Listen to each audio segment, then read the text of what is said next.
everybody, welcome back to my channel. Thank you very much for coming back again, and if this is your first time here, hello, hi, welcome. In today's video I'll be showing you how to achieve this gorgeousness right here in just a few easy steps and a few straight lines. Of course, you'll be on your way to looking this fabulous, but before that, please be kind enough to hit the subscribe button and support your girl. Without any waste of time, let's get this video started.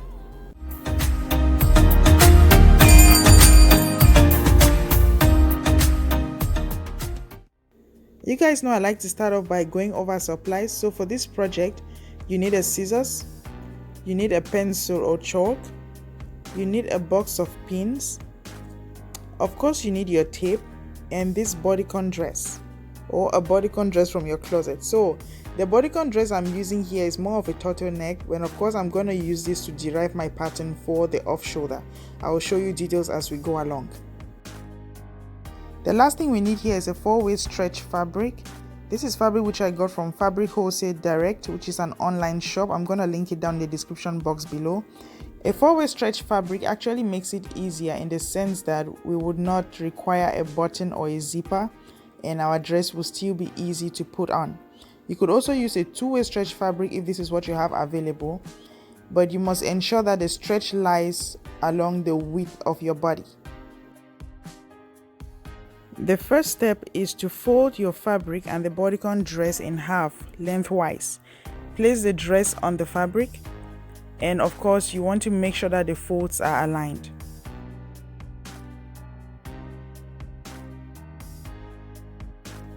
Notice that my dress is not fully placed on my fabric, and this is because I want to make an off-shoulder dress. So the only reason I'm doing this way is because I want to maximize the use of my fabric.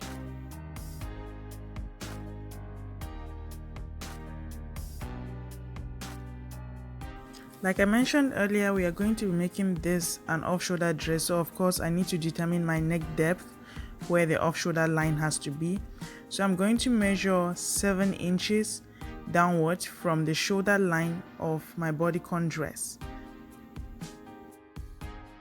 After taking the measurement, I am going to trace the line all the way until I get to the fabric. So I'm just making sure that I can transfer that line onto my fabric.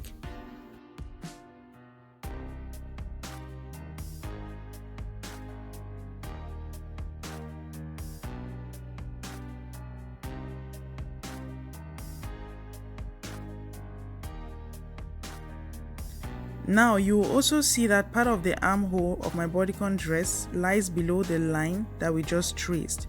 So I'm going ahead to trace that curve out as well.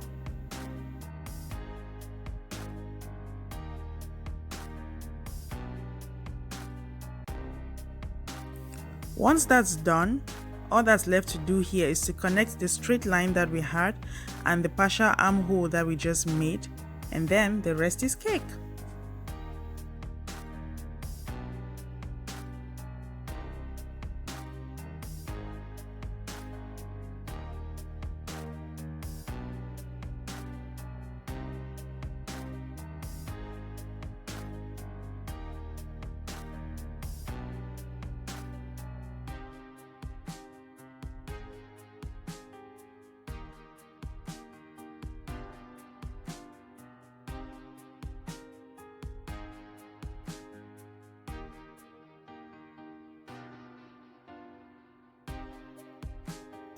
To finish off the pattern, I'm simply going to trace the shape of my dress, including 1 inch sewing allowance.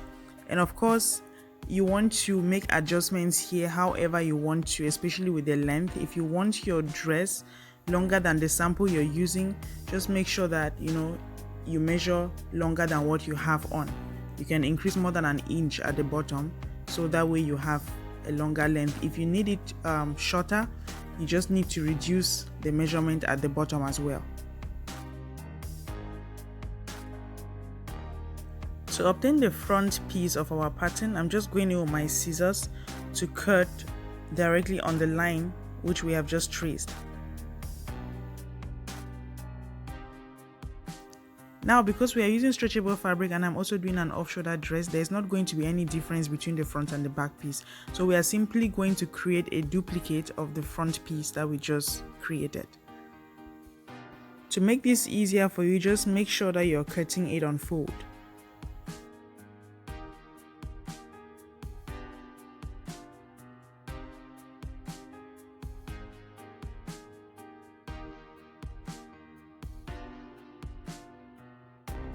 And voila! We are almost done creating all the pattern pieces for this garment. All that's left to be cut out now are the straps that we need to complete the garment. To help me with finishing, I'm going to be cutting out my straps on fold, and my straps are going to measure 3 inches in width and 45 inches in length. And of course I need 2 straps, one for the front and one for the back.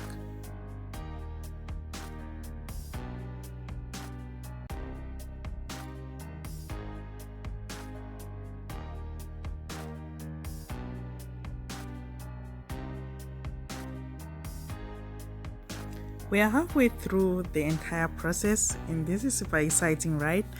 We need to piece everything together right now, and then we should be on our way to looking fabulous. Now, this is a very important step. In order to sew stretch fabrics properly and avoid skipping stitches, you need to actually use stretch needles. I got these ones from Amazon, and I'm going to link it down in the description box below. And be sure that you're buying the right size needles. They should be the same size as the original needles that came with your sewing machine. Now it's time for us to stitch our pieces together. So to begin, I'm placing the front and the back pieces right sides facing each other, and I'm pinning them down from the armhole to the bottom.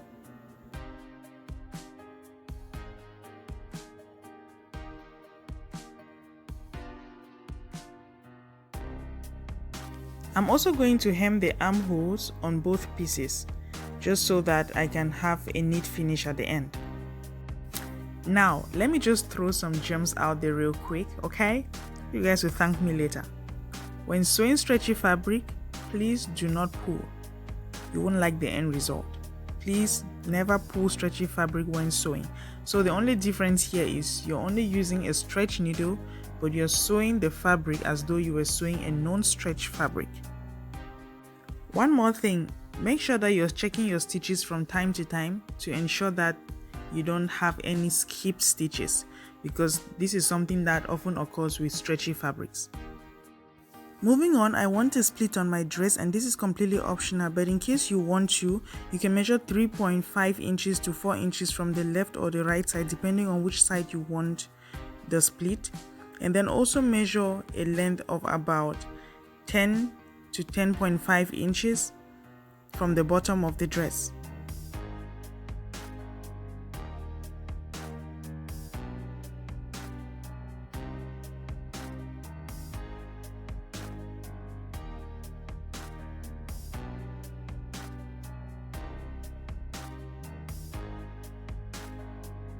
Trace both lines until they intersect, and then go in with your scissors and cut directly over the 10.5 inch line until you meet the intersection. At this point, create a double fold all around the split to give it a neat finish and make it even more visible.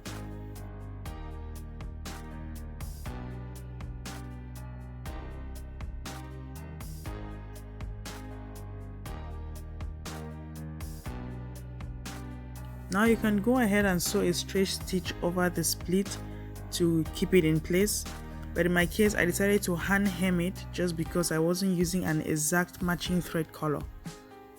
Once the split is done, you also want to hem the bottom of the dress as well.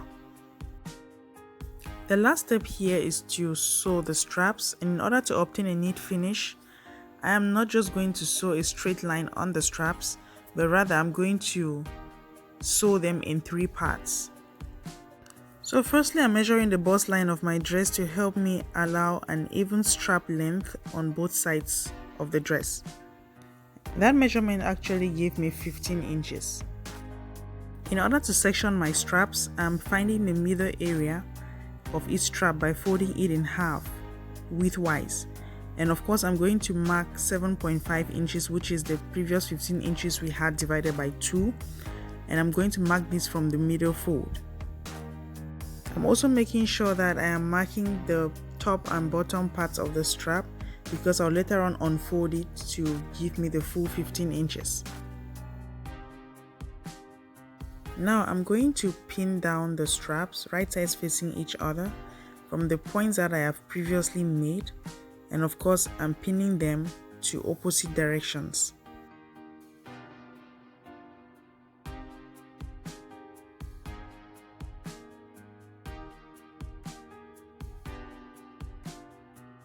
By the time you finish pinning this, you should run a straight stitch on the pinned area on your machine and then flip the sides over and possibly iron it. Now, if you've done this correctly, you should have a large unsewn area in the middle of each of the straps, just like I'm showing you.